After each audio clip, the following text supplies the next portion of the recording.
to do this. I had a different theme for today, but some stuff went down, generally speaking, and I've been thinking of addressing it for a couple of days now. So before we start, because this is still a gaming channel, I'd like to introduce the game that we have in the background.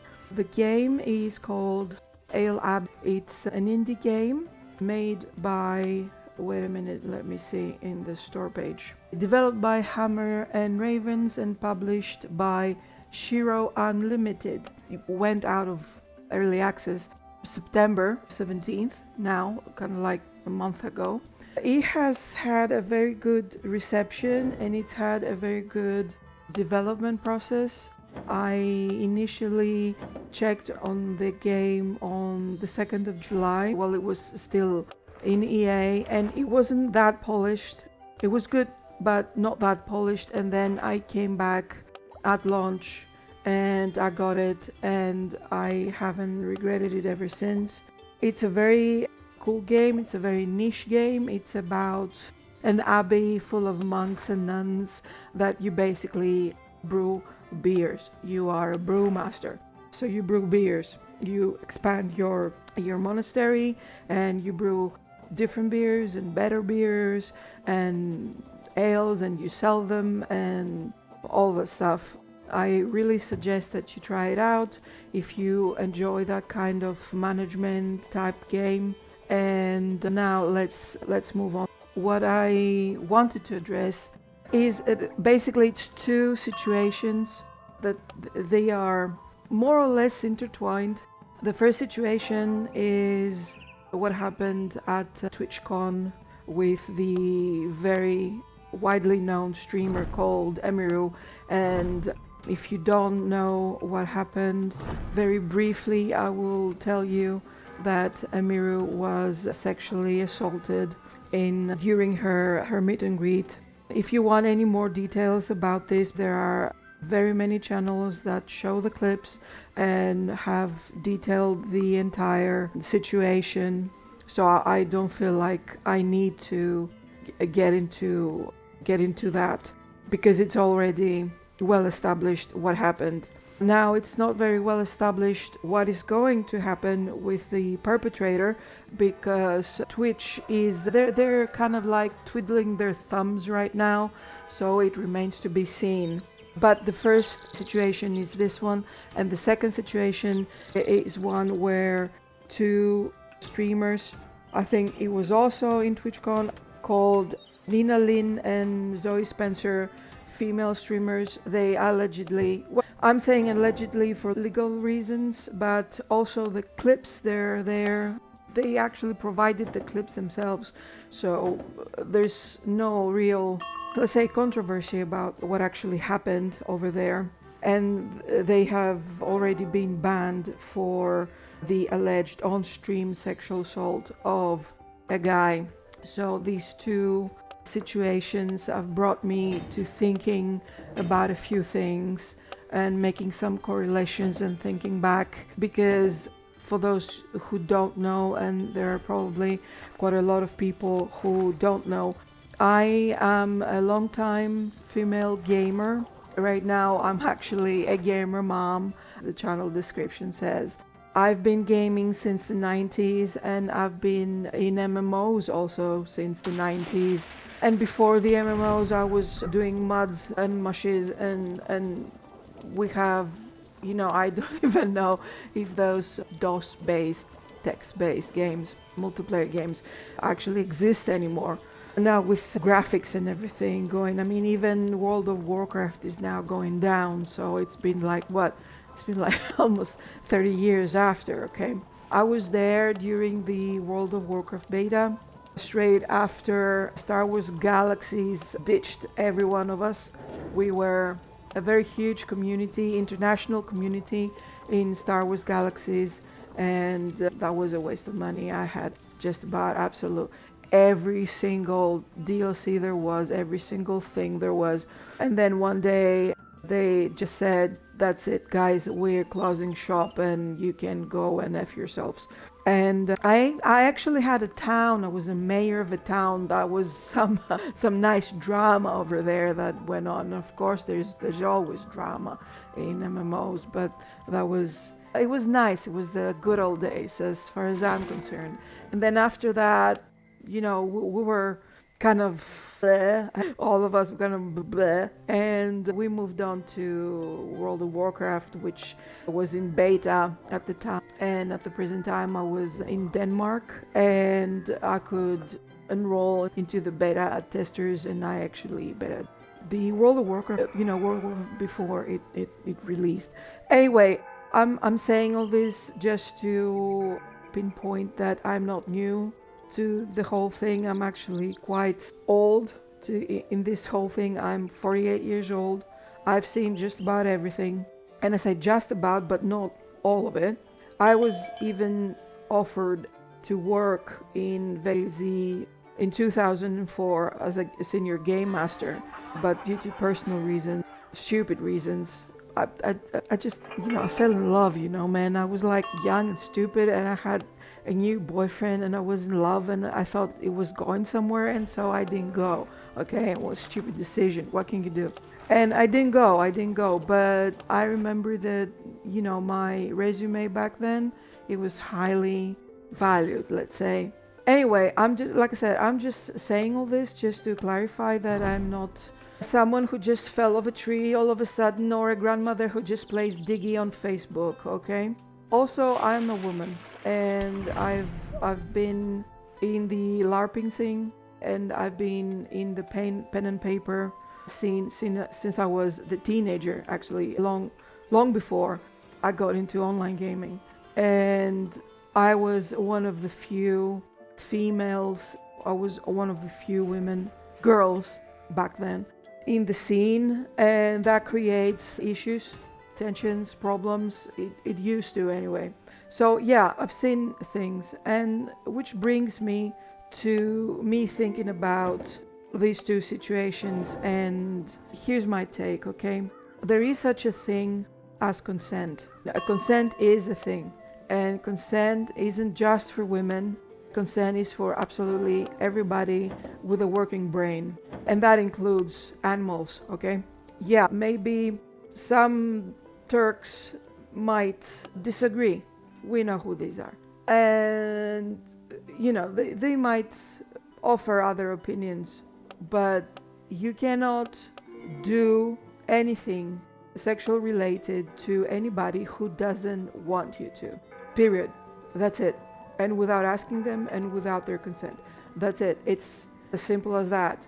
If someone cannot give consent, you are not allowed. It's presumed that they don't give the consent. And it doesn't matter if you're married. It doesn't matter if you're in a relationship. It doesn't matter if you know these people. It doesn't matter how well you know these people. It just doesn't matter. It's something that is across the board for everybody. If you don't have consent, you do not do something. It's as simple as that. So, of consent, both these situations, they're highly problematic because of the inherent lack of consent. Okay? In the first case, Emiru didn't even know the guy. She was completely taken aback because she thought that he was getting close to her to whisper something to her, as she said, or maybe she thought he was one of TwitchCon's people, and he wanted to say something to her. So we see a mentality of goodness and kindness and a well-meaning, let's say, perspective on her part, okay? And then this dude, who was like double her size, upwards and outwards, goes over there, and he crowns all over her. It's like, my God. And people just stood there and nobody did anything. There were people watching from all sides. No one did anything. What are you afraid of? Move your damn hands. Say something. Yell something. Shout. Say, hey, what are you doing? Anyway, let's beyond that. Let's move beyond that. Anyway, he did not have consent at all. And it was not even implied, it was not given, it was not implied. He did not have any consent. And obviously, in the second situation, the poor dude definitely did not give his consent. And actually, he implicitly denied consent. He implicitly said that he didn't want this. He was uncomfortable with this. He didn't want that. And that they weren't allowed to do this. And yet they did. And in a manner that is absolutely abominable, despicable.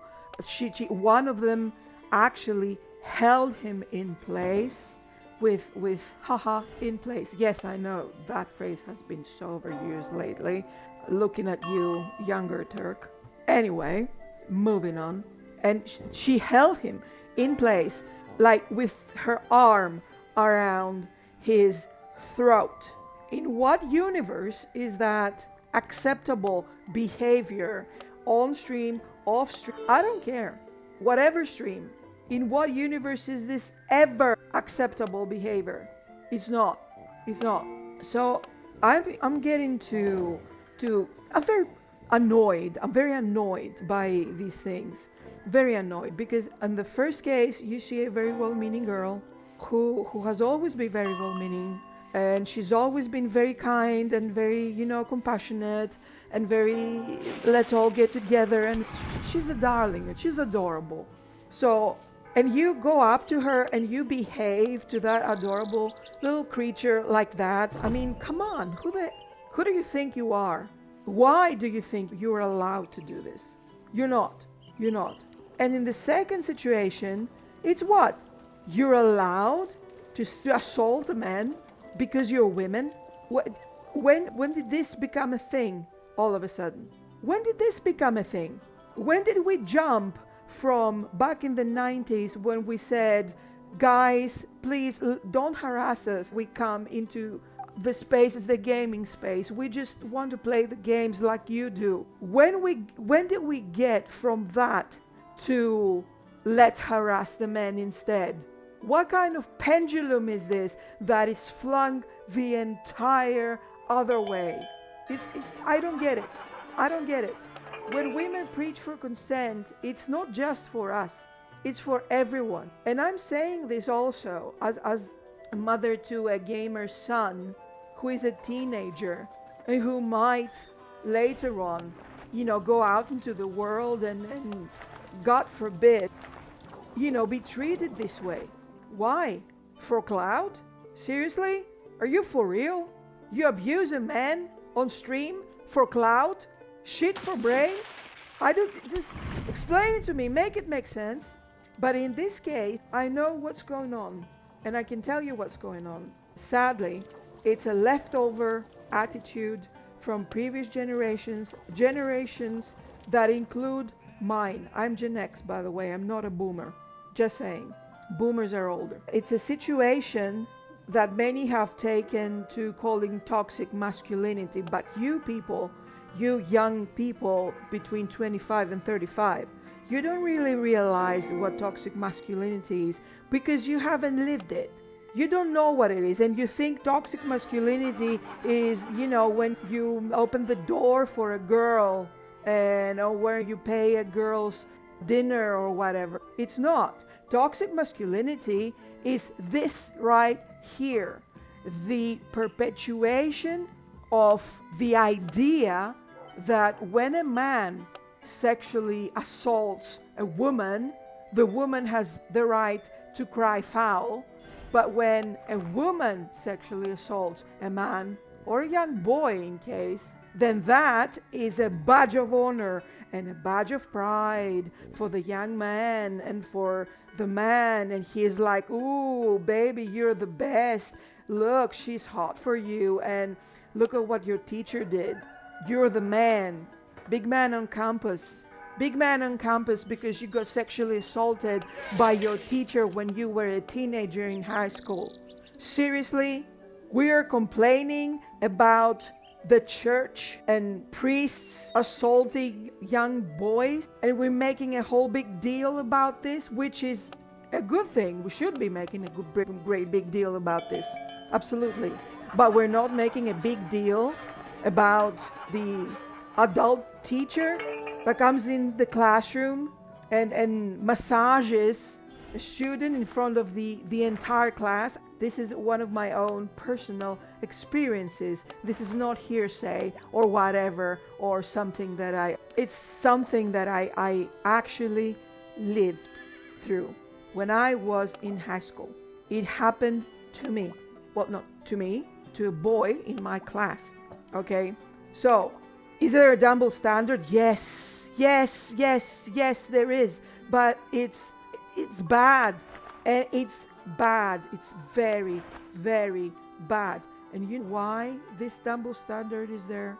Because the previous generations of thought that their masculinity was measured by how many women they could bag, regardless of age difference, of experience, of whatever. If you could, the more women you could bag, the biggest man on campus you were. And everybody knows this. And it's in the culture, it's in the movies, it's in the songs, it's in everywhere. For decades and decades on end, for 50 years, we have been raised, these older generations and older generations, we've been raised to believe this. And just because we've been raised to believe this, this implies many more problematic behaviors happening because of this implication. And because of this implication, if a man says no, suddenly because everybody knows that, being gay is a bad thing, right? Right? Yeah. Is it? Because the only time that I felt safe when I was younger was in gay raves. I used to go to gay raves to feel safe, to feel like I'm not addressed by hungry male lechers' eyes every single minute of every single, hour that I'm in there. I went to gay raves, there were gay men everywhere, they were doing their own thing. I felt completely invisible and absolutely free to enjoy my drink, to enjoy the music. Gay men are worse? Really? For women? This is why women have been supporting gay men, by the way, because of this toxic masculinity that existed in the older generations and still exists. If you listen to that boy that these two despicable female specimens abused, I won't call them women. I refuse to call them women. A woman is elegant. A woman has class. These aren't women, these are dogs. So, if you listen to what he says, he said, I had a previous experience and I was at the gym. I was working at the gym at the time, and I told my employer, and he laughed at me. This is toxic masculinity, gents, kids, bros, chads, whatever you want to call yourself. This is it. Not paying for somebody's dinner, or opening a door, or being nice and polite. That's just being nice and polite. And that toxic masculinity is a boomerang that is hitting you back. It's hitting you back. It's keeping you men. It's keeping you back. It's victimizing you now. I don't blame you young guys. I blame us older people, older generations that failed to impress upon our children and our children's children that this is a bad thing. This is something of the past that needs to be abolished once and for good. We need to make men realize that it's fine to have feelings. It's fine to say no. It's fine not to be the beast of burden. It's fine not to be the pillar of strength. It's fine to love your children, to express love for your children, to hug your children, to cry, to be anxious, to be stressed, to go to the psychologist, to the psychiatrist. It's fine.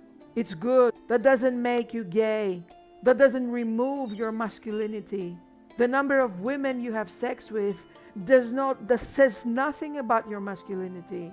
It's not a measure of your masculinity. It's more of a measure of how much of a lecher you are than masculine, actually. Just say, just don't do this. Don't perpetuate this. I don't know how to call it. Is it a learned behavior? Is it a social attitude? Is it an aptitude? What is it? I don't know what it is. Maybe there is some social worker who can put better words to this, or some psychologist who can put better words to this. But I can tell you one thing. I know of life coaches that deal with this, with combating toxic masculinity in men, in today's young men, in millennial men. And that's what they say. The first thing they say is get over this. Get over this. Get over measuring your self-worth by the number of women you've been with. The first thing is this. And when you get over that point, then you can let go. You can let go of that perceived sense of expectation that you've put on yourself and that other people, older generations have put on yourself. Do you know how many? Because, at some point, it becomes an advantage to be older as a gamer. Because I've had, and I still have, but not so many these days because I'm a bit more of a recluse nowadays. But I've had, in earlier years, a lot of younger men, friends, acquaintances, who came to me with advice, relationship advice. And they kept telling me, why does she do this? Because that's the thing, that women and girls, they are also raised in this toxic masculinity. And they are also raised to expect it. And I've had many of these young men come to me and say, why does she expect this from me? Why doesn't she want me to be nice to her? To be kind, to be polite, to be delicate, Why does she want me to do this? Why doesn't she want me to do that? And my reply has always been this. You have to teach them. You have to teach yourself out of it, out of that mentality. You have to drag yourself out of that mentality because it's only hurting you and the people around you and your relationships and your future relationships. It's not hurting someone else. It's not hurting the healthy people, the healthy men. It's hurting you. Those of you who still think that being an incel, quote unquote, is kind of like a child gatekeeping. It's not. You're pathetic. You're sad. You're sad. That's all you are. You're just sad and pitiful. What do you think you are? You think you're gatekeeping some kind of purity? Because you have these fantastic standards about what a woman should be? You're only hurting yourselves. And you lead to these situations by perpetuating this mentality. You lead to these situations and similar situations happening when a kid that has already had a history of abuse gets abused again by women, and the men around him laugh. You think you're good to each other? Really? How are you being good to each other? How are you being buddy-buddy with each other? How is it bros before hoes when one of you is getting abused and you all laugh and call him gay? This is the situation as it is, whether you like it or not. And I know I am going to get a lot of flack for this. A lot of flack. I know this. It's fine. It's fine because you feel threatened. I understand this. I understand that you feel threatened. It's fine to feel threatened. It's the first step towards realization, towards realizing that what I'm telling you is true. And I'm not the only one who's telling you, but you choose not to listen. Open your eyes, open your ears, see the world around you, and listen. Listen closely to people telling you you're doing things wrong. And stop blaming the women all the time. Not everything is women's fault. Not everything is women's fault. Yeah, I know I'm being, I'm not hostile, okay? I'm not hostile. I'm not being hostile towards people here. I'm just being extremely frustrated, and I am very, very incredibly disgusted and upset that this young man who has had a history of abuse has found himself unwittingly in front of millions of people getting abused again. His mother crashed out. He crashed out. What did he ever do to deserve this? Nothing. He was just there. He didn't do absolutely anything. He was just there. I'm not being hostile. Please. Anyway, I could go on forever and I don't want to. It's already very long. So thank you. If you've gotten through everything, thank you. And I'll see you.